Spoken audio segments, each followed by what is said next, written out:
चलो थोड़ा सा मैं आपको बता देता हूँ कि अगर आपको प्रीवियस ईयर के पेपर्स देखने हैं बायोलॉजी के, तो किस प्रकार से आप देखेंगे। आपको जस्ट सिंपल तरीका है, आप अपने मोबाइल में या जो भी आपके पास डिवाइस अवेलेबल है उसमें आप गूगल खोलेंगे। मैं अभी इसका क्या कनेक्शन, स्पीड कम आ रही है।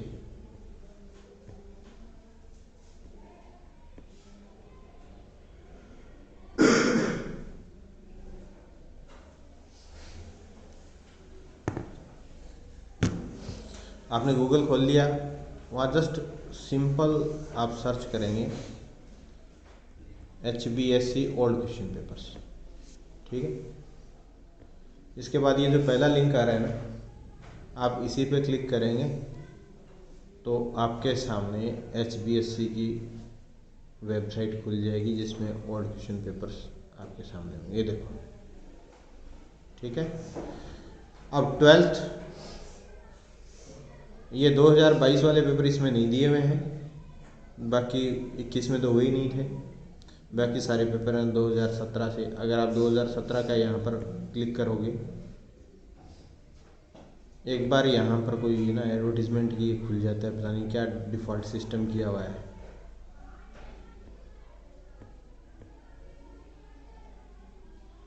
12 मार्च 2017 दोबारा क्लिक करोगे तो वो एडवर्टीजमेंट नहीं आएगा। यहाँ देखो, बायोलॉजी का सेट ए जो है ये यहाँ अवेलेबल है। ABCD सारे हैं, मैंने सेट ए को क्लिक किया है।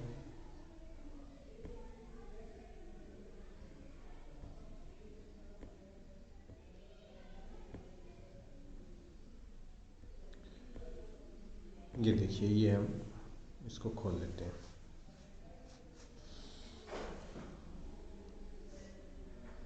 टाइम अलाउड 3 आवर्स है, 60 मार्क्स का है। ये सारे जो जितने नियम लिखे हैं ना, ये सारे आपको पहले ही पढ़ लेने चाहिए ये डाउनलोड करके, क्योंकि ये सारे यही रहते हैं। थोड़ा सा ध्यान में रहे तो इनको पढ़ने में बाद में समय आपका खराब नहीं होगा। ऑलमोस्ट यही नियम होते हैं। यहाँ देखिए ज़रा, ये बहुत सारी चीज़ें हैं। सभी प्रश्न अनिवार्य हैं। इस प्रश्न पत्र में कुल 18 प्रश्न हैं जो 4 खंडों अ, ब, स, द में विभक्त हैं। खंड ए के प्रश्न संख्या 1 से 12 भाग हैं, जिनमें से 1 से 8 तक बहुविकल्पीय और 9 से 12 तक जो है वस्तुनिष्ठ प्रकार के प्रश्न हैं। वस्तुनिष्ठ मतलब थोड़ा सा एक सिंगल वर्ड वाले, और वो है। प्रत्येक प्रश्न 1 अंक का है। खंड ब में 2 से 10 तक अति लघुत्तरात्मक हैं, शॉर्ट आंसर टाइप, 2 अंक का है। खंड स में 11 से 15 तक लघुत्तरात्मक हैं, जो कि 3 अंक का है। और खंड द में जो डी पार्ट है उसमें 16 से 18 तक दीर्घ हैं, बड़े प्रश्न हैं, जो 5 अंकों के हैं। यही इंस्ट्रक्शंस आपको इंग्लिश में दिए हुए हैं, ठीक है। अब ये ऑब्जेक्टिव टाइप क्वेश्चंस दिए हैं इसमें, ये सारे के सारे, ये देखो सारे ऑब्जेक्टिव टाइप क्वेश्चंस हैं। अब ये कौन सा आ गया, देखिए section B. Section B short answer type है, 2-2 नंबर के आएंगे। ये सारे इस तरीके के प्रश्न हैं। सेक्शन सी में 3 नंबर वाले हैं। और सेक्शन डी के अंदर लॉन्ग आंसर टाइप हैं, तो 5 नंबर वाले हैं। पुष्पी पादप के एक प्ररूपी प्रतीय बीजांड की संरचना का वर्णन एक नामांकित चित्र के साथ कीजिए। आप इंग्लिश में लिखोगे, with the help of label diagram describe the structure of A typical anatropous ovule. एक एनाट्रोपस ओव्यूल को डिस्क्राइब करना है आप लोगों को। ये है, ये इस तरीके से आपको पेपर मिलेगा जिसके बारे में आपको जानकारी होनी चाहिए। इसमें आपको जो ऑप्शंस मिलते हैं, किसमें कितना जो है आपको वेटेज है और किस में ऑप्शन मिलने हैं, ये आपको जानना ज़रूरी है। जो सिर्फ बड़े प्रश्न हैं 5 नंबर वाले, उन्हीं में ही ऑप्शंस मिलेंगे, बाकी में आपको कोई ऑप्शन नहीं मिलेगा। ठीक है।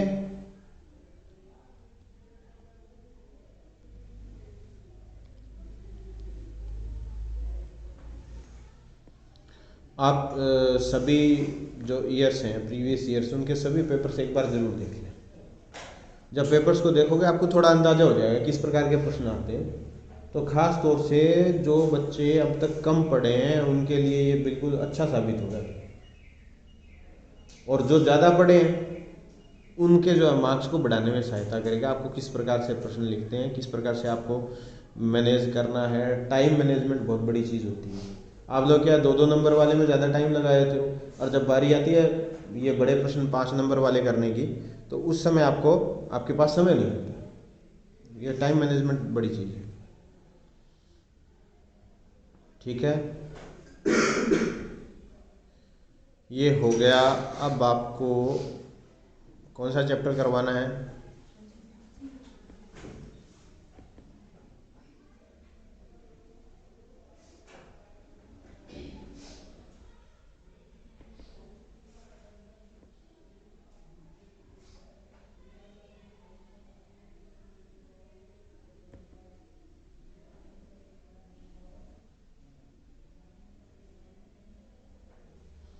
यही है, मॉलिक्यूलर बेसिस ऑफ इनहेरिटेंस।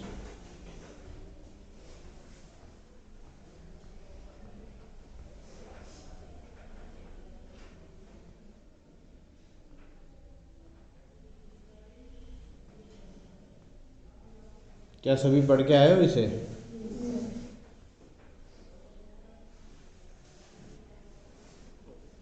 इसको डिटेल से हम पहले कर चुके हैं।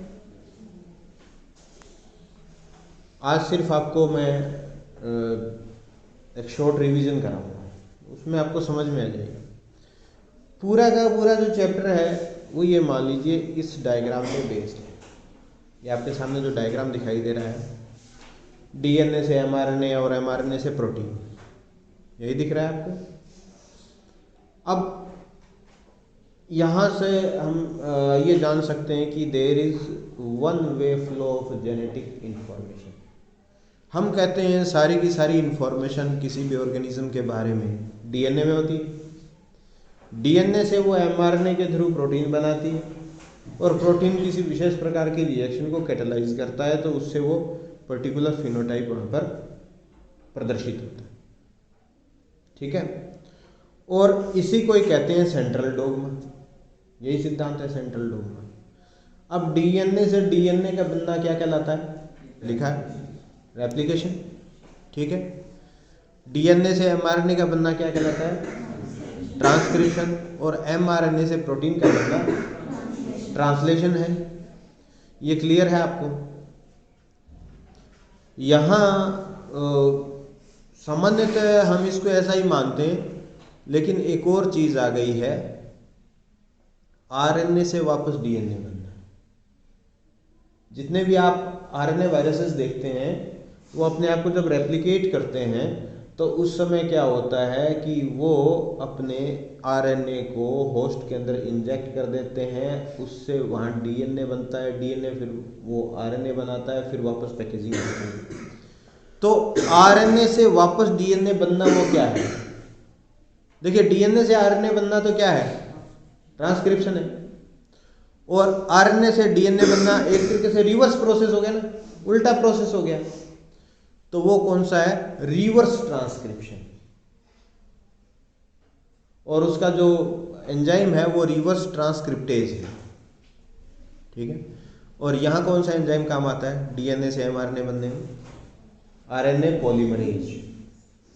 ठीक है, डीएनए से डीएनए बनने में डीएनए पॉलीमरेज। ठीक है, ये कुछ बेसिक चीज़ें थी। अब आप देखेंगे आगे, ये जस्ट किस प्रकार से डीएनए जो व्यवस्थित होता है ये चीज़ है। ये सामने क्या देख रहे हैं?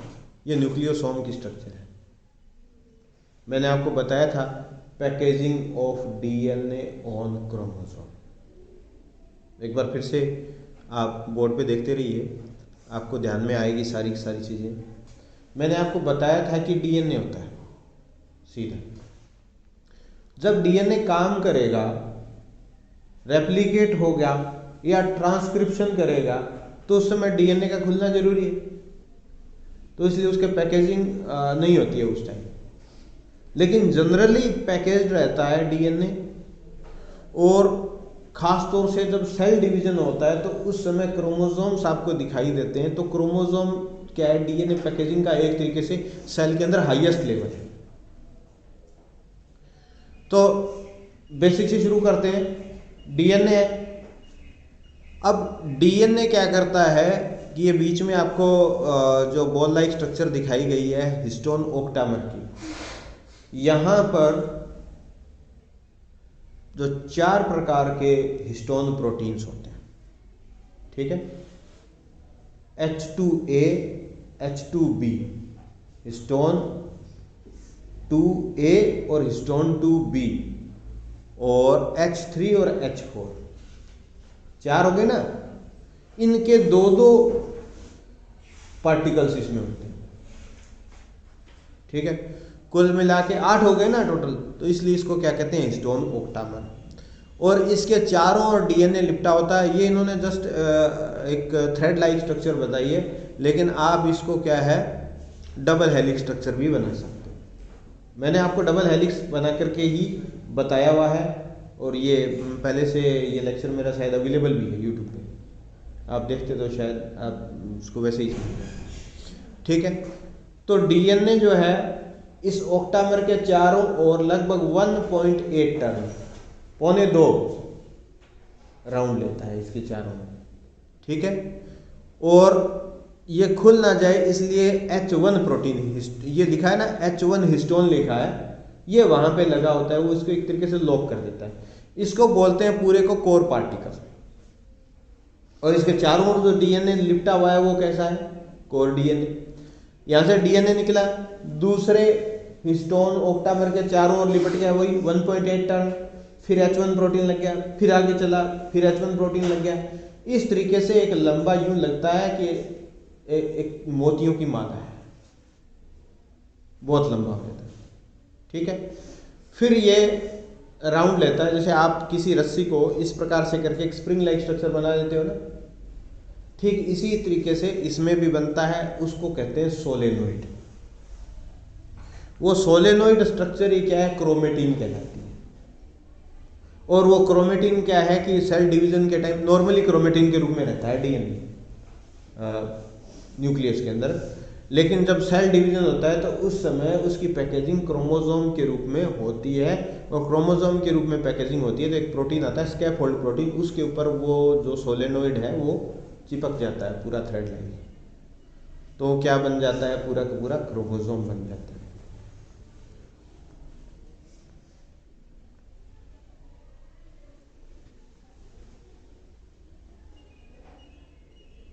अब ये थोड़ा सा डीएनए की पैकेजिंग के बारे में था। अब सर्च फॉर जेनेटिक मटेरियल, कि जेनेटिक मटेरियल क्या है, क्या वो डीएनए है या आरएनए है या प्रोटीन है, इसके बारे में सर्च की गई थी। तो इसके बारे में 2-3 एक्सपेरिमेंट्स हैं। पहला ट्रांसफॉर्मिंग प्रिंसिपल है, ये फ्रेडरिक ग्रिफिथ नाम के साइंटिस्ट ने किया था, चूहों पे प्रयोग किया था इन्होंने, मैंने आपको बताया था यहाँ पर अच्छी तरीके से, ठीक है। तो इन्होंने कुछ न्यूमोनोकोकस बैक्टीरिया उनका इस्तेमाल किया था। उनमें वायरुलेंट स्ट्रेन होता है, दूसरा नॉन वायरुलेंट स्ट्रेन होता है, एक स्मूथ होता है, एक रफ स्ट्रेन होता है। दोनों का जो है इन्होंने एक्सपेरिमेंट किया था चूहों के ऊपर, ठीक है।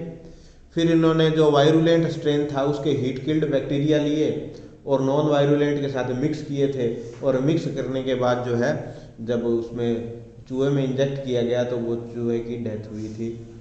हालांकि बैक्टीरिया कौन से थे, नॉन वायरुलेंट थे, लेकिन उनके अंदर जो एक हीट किल्ड बैक्टीरिया का जो डाला गया था वो वायरुलेंट का था सॉल्यूशन।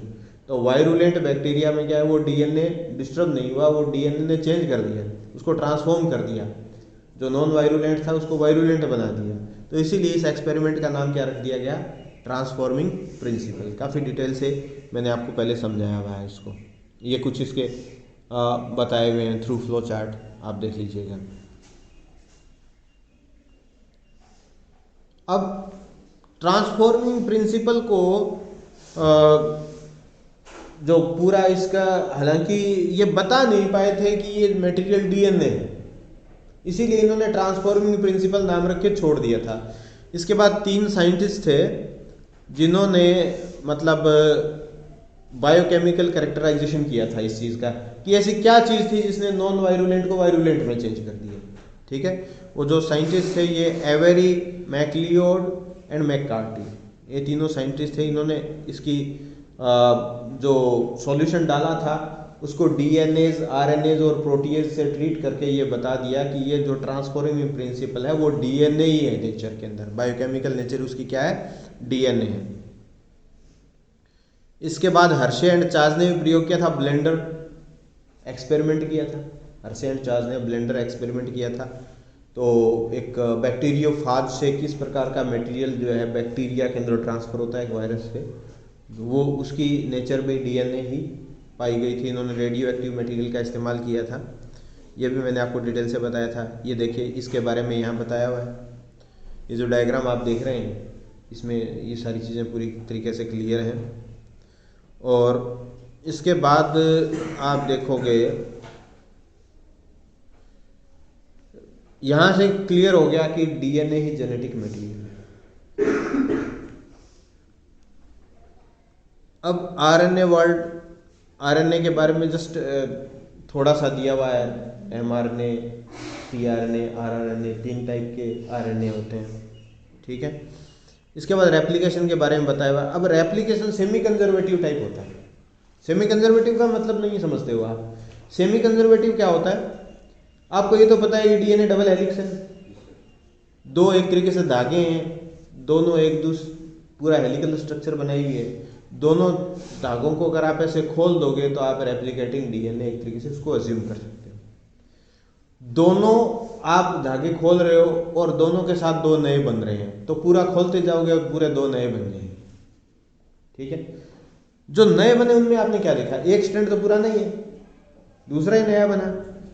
तो जो डॉटर डीएनए बने हैं उसमें एक स्ट्रैंड पहले से है, पेरेंटल डीएनए है, तो इसीलिए इसको semi conservative type of replication बोलते हैं। और सेमी कंजर्वेटिव रेप्लिकेशन होता है, इसकी खोज की थी मिजेल्सन एंड स्टाहल नाम के साइंटिस्ट ने, शायद उसका भी आपके इसमें दिया हुआ है, एक्सपेरिमेंटल प्रूफ में है ना ये। हाँ,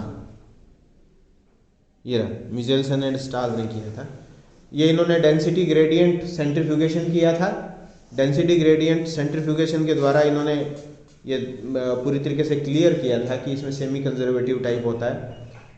बड़ा ही बहुत बढ़िया एक्सपेरिमेंट किया था। एक्सपेरिमेंट मैंने आपको बताया था यहाँ पे, ठीक है, शायद वीडियो तो उसका मैंने नहीं बनाया, लेकिन एक्सपेरिमेंट बहुत अच्छे तरीके से मैंने समझाया था। Radio active N14 and N15, ये 2 आइसोटोप्स लिए थे इन्होंने नाइट्रोजन के, तो उसके बेसिस पे इन्होंने क्लियर किया था। देखिए पहला जो है वो केवल हैवी चेन बताया हुआ है, सेकंड हाइब्रिड बताया हुआ है, तीसरे में लाइट एंड हाइब्रिड आया।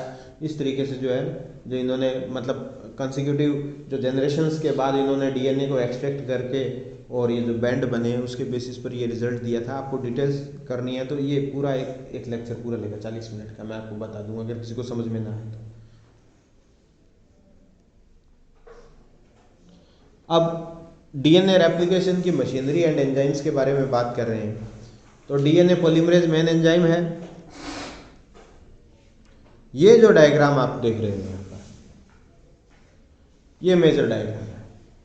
यहाँ पर कुछ चीज़ें देखने वाली हैं। इसका मैंने डायग्राम अलग ढंग से यहाँ पे बनाया था। डीएनए पॉलीमरेज भी बीच में मैंने बताया। यहाँ पर एक तरफ आप देख रहे हैं कि 5' to 3' एंड कंटिन्यूअस सिंथेसिस हो रहा है, दूसरे पर डिसकंटिन्यूअस हो रहा है। जो जहाँ पर डिसकंटिन्यूअस हो रहा है तो एक तरीके से देखिए 5' to 3' एंड अगर आप यहाँ देखोगे ये जो 3 सेगमेंट्स बने हुए हैं इनको ओकाजाकी फ्रेगमेंट्स भी कहते हैं। ओकाजाकी नाम के साइंटिस्ट ने सबसे पहले इनको खोजा था, इसलिए ओकाजाकी सेगमेंट भी कहते हैं। अच्छा, क्योंकि ये एक तरफ तो लगातार बन रहा है, कंटिन्यूस बन रहा है, तो इसलिए उसको लीडिंग स्ट्रैंड बोलते हैं, क्योंकि वो लीड कर रहा है। और ये दूसरा जो स्ट्रैंड है, यहाँ पर ओकाजाकी फ्रेगमेंट्स बन रहे हैं, तो इनको लैगिंग स्ट्रैंड बोलते हैं, क्योंकि देरी से बनेगा। यहाँ पे इन फ्रेगमेंट्स को एक दूसरे के साथ भी बाइंड होना है। और ये क्यों बनते हैं कंटिन्यूस और डिसकंटिन्यूस, ये मैंने आपको बताया था, क्योंकि डीएनए पॉलीमरेज की बाय डिफॉल्ट कैरेक्टर ये होता है कि वो 5' to 3' एनडी पॉलीमराइजेशन करता है। तो एक तरफ तो 5' से इसको ये लगातार चलता रहेगा, दूसरी तरफ जो खुलेगा तो वहां पर तो उसको बार बार प्राइमर बनाने पड़ेंगे, जुड़ेगा फिर खुला, फिर दूसरा प्राइमर जुड़ा, फिर बना। इस तरीके से वहां पर बहुत सारे सेगमेंट्स बन जाते हैं, जिसके कारण उसको क्या कहते हैं, लैगिंग सेगमेंट कहते हैं, या ओकाजाकी सेगमेंट भी कहते हैं। ठीक है, लैगिंग स्ट्रैंड कहते हैं, बहुत सारे इसके टर्मिनोलॉजी हैं। ठीक है।